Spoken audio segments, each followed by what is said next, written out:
दुख होता है बहुत कि जिनके बच्चों की जान चली गई किसी की लापरवाही की वजह से, उनको बुलाकर 15 अगस्त के दिन सम्मान करेंगे साहब, लेकिन देंगे क्या?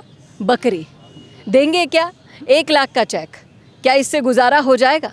जिनकी ज़िंदगी चली गई हो, जिनके बच्चे हमेशा के लिए छोड़कर चले गए हों, वो परिवार आज हमारे साथ हैं। आपको दिखाते हैं ऑन कैमरा, सुनवाते हैं कि किस तरीके से संवेदनहीनता की पार कर दी इस बार सरकार ने। जी भाई साहब, आपको बुलाया था सम्मान करने के लिए 15 अगस्त पर? बुलाया था। क्या क्या किया वहाँ पर? वहाँ पर सभी बच्चों को सम्मानित किया। किस लिए? क्या पट्टी के नीचे दबकर मरने के लिए? वैसे जो माहौल ठंडा करने के लिए बुलाया था उन्होंने, और हमें तो पता नहीं था कि भाई ये बाद में ऐसे करेगा हमारे साथ। वहाँ बुलवा के उन्होंने, और जो मैडम कही थी कि 10 लाख रुपए घोषित कर दें इसका, वे आप किसी भी योजना के तहत पूरा कर देना। तो उन्होंने 5 लाख तो हमें कैश दे दिए, 5 लाख की उन्होंने बाद में FD कर दी, और ये बकरियाँ और एक संविदा पे नौकरी दी हमें, और कह दी कि खुश है ना। मैंने अब संविदा पे खुश है, ये योजना के तहत खुश है हम, से राज्य सरकार से खुश नहीं है हम। क्या क्या कहेंगे आप सरकार से? सरकार से ये कहना चाहते हैं कि जो एयरपोर्ट में दिया क्लेम तुमने कन्हैया लाल जी को दिया, वे क्लेम हमारे लागू करो, और एक सरकारी नौकरी दो, और घायलों को 50-50 लाख उनको दिया जाए। क्योंकि वे भी पूरा डैमेज है, बच्चा बच्ची काम कर लेना लायक नहीं है, पढ़ लिख के कुछ भी पद ग्रहण करेगा तो फिर बाद सरकारी बोलेगी कि तुम्हारा तो फ्रैक्चर है, फिर इसका जिम्मेदार सरकारी बनेगी फिर बाद। ये बिल्कुल सही कह रहे हैं आप कि अमीरों के साथ अगर कुछ होगा तो उधर तो पैसा टूट टूट कर पड़ता है, लेकिन आदिवासियों की जान की कीमत किस तरीके से यहाँ पर मोल भाव की गई है, बड़े दुर्भाग्य की बात है। मैं आपसे जानना चाहूँगी सर कि जिस तरीके से आदिवासी के बच्चों को इन्होंने शायद भेड़ बकरी ही समझ लिया है, क्या कहेंगे? ये दिया माँ तो ये भेड़ बकरे और समझे ये उनने तो जो वो बताया वो दे दिया मुआवजा यार फ्री।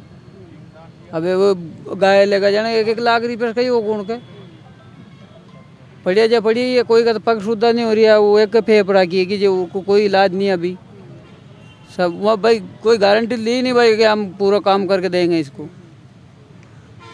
पेंशन 21-3500 रुपये महीनों करेंगे, अभी तक तो कोई बता ही नहीं हमारी बात।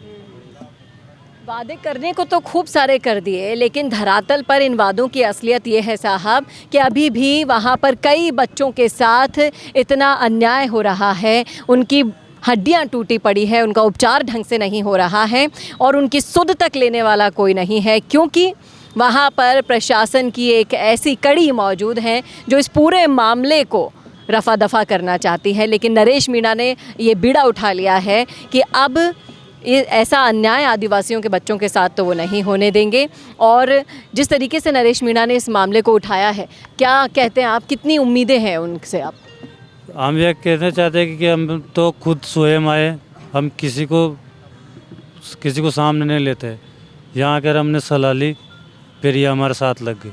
पटवारी का फ़ोन आ रहा कि आप OTP बताओ, आपके खाता में बैलेंस डला कि नहीं डला। तो इतना दिन का कहाँ गए था आप? ये काम तो तुरंत करने का काम था नहीं। तो आप कहीं ना कहीं डर लग रहा है उनको? वो डर लग रहा है ना, वे हमें धमकी दे रहे कि तुम्हें योजना से वंचित कर दिया जाएगा। वंचित कर दो, अब जब औलाद सर की चल गई तो पैसा कहाँ चाह रहा, या फिर तुम्हारी औलाद मार दो, आप कुछ भी मत करो, फिर तुम्हारे दिल में क्या गुजरेगी? जब आप पर खुद पर बीतती है तब उस दर्द को असल में आप महसूस कर पाते हैं। ये बिल्कुल सही कहा आपने, या तो आप अपनी औलाद मार के देखिए, उस दर्द को महसूस तो करके देखिए जो इनके साथ गुजरी है। क्या 1 लाख में इनकी ज़िंदगी निकल जाएगी? और जो वादे किए थे कम से कम उनको तो पूरा करते जाइए, और जब तक ये मांगे नहीं मानी जाएगी, कितना भी डरा लो धमका लो साहब, ये यहाँ से उठने वाले नहीं हैं। क्योंकि अब इनको मिल गया है नरेश मीणा का भी साथ, तमाम तरह के नेता नांगलों का साथ यहाँ पर मिल जाएगा, बेनीवाल सरीखे नेताओं का मिल जाएगा। तो अब तो सरकार को झुकना ही पड़ेगा। क्या कहते हैं आप इस मुद्दे पर? रखिएगा राय कमेंट बॉक्स में। कैमरामैन करण के साथ चेतना शर्मा, संवाद के लिए।